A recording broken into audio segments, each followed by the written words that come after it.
Por exemplo, porque você deixou de fazer uma coisa que para você era importante, né? Pô, eu queria fazer dieta. Mas aí quando a gente fala para dieta e a gente vai de culpa roda gigante, né? O que que acontece? A coisa é muito mais profunda. E tua esposa, que é nutricionista, ela em dezenas de oportunidades, provavelmente ela vai falar para você, né? Quando você quer controlar o que você come, a primeira coisa que você tem que controlar, na verdade, é sua rotina. Dieta vem do grego rotina. Ah, é? Sim.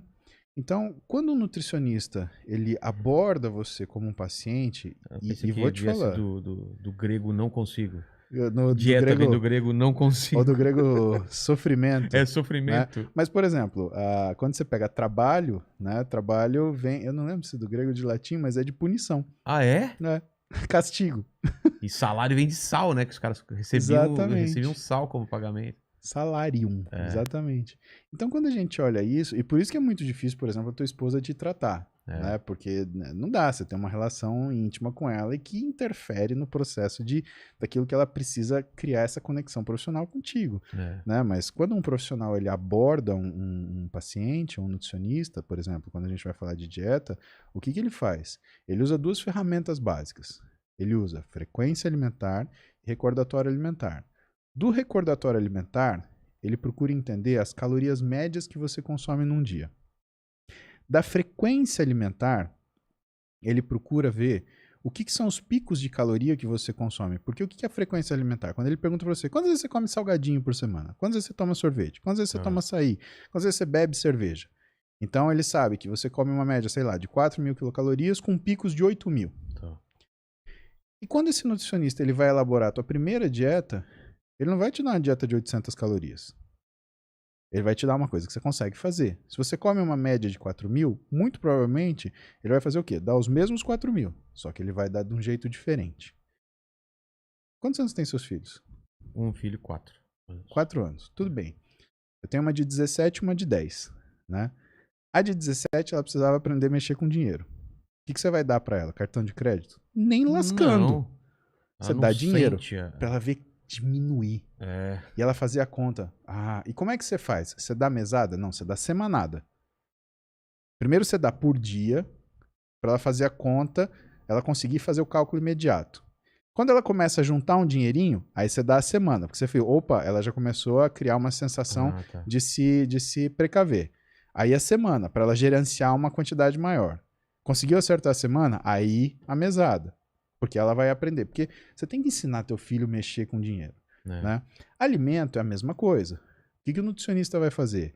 Ele vai te dar essas 4.000, mas do jeito dele. Então ele vai fazer um fracionamento alimentar. Ele vai fazer uma orientalização das calorias de consumo diário. O que a gente faz? Toma um café da manhã inexistente, come no almoço uma coisa rápida do jeito que dá, mas de bucho cheio, e aí janta aquele jantoroço, né? Aquele jantoço, que é um jantar mais almoço. Né? Ou seja, infernal. E quando você vai olhar os trabalhos científicos, né?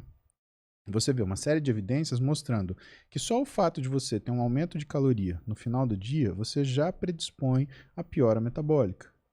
E só o fato de você não consumir, por exemplo, um café da manhã, já aumenta o seu risco de doença coronariana em 27%, 27,5% para ser preciso. Isso é um trabalho da American Heart Association. Ou seja, os seus hábitos, eles vão definir não só o que é a sua percepção física, mas eles vão definir a sua saúde. Então o jejum intermitente de pular o café da manhã é perigoso, então. Não que ele seja perigoso, Vilela, mas ele não é uma estratégia para você sair do zero, entende? É porque Você tem que ter uma resistência qual que é a muito lógica grande do, para do fazer. jejum? É que o seu corpo, sem o nutriente, ele vai consumir a gordura, é isso?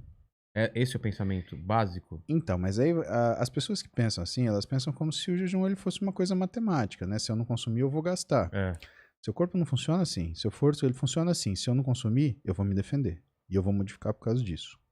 O jejum intermitente, que a maioria das pessoas elas estão acostumadas a fazer e observar, é o que a gente chama de janela alimentar, né? Que é o time restricted, que é o nome disso.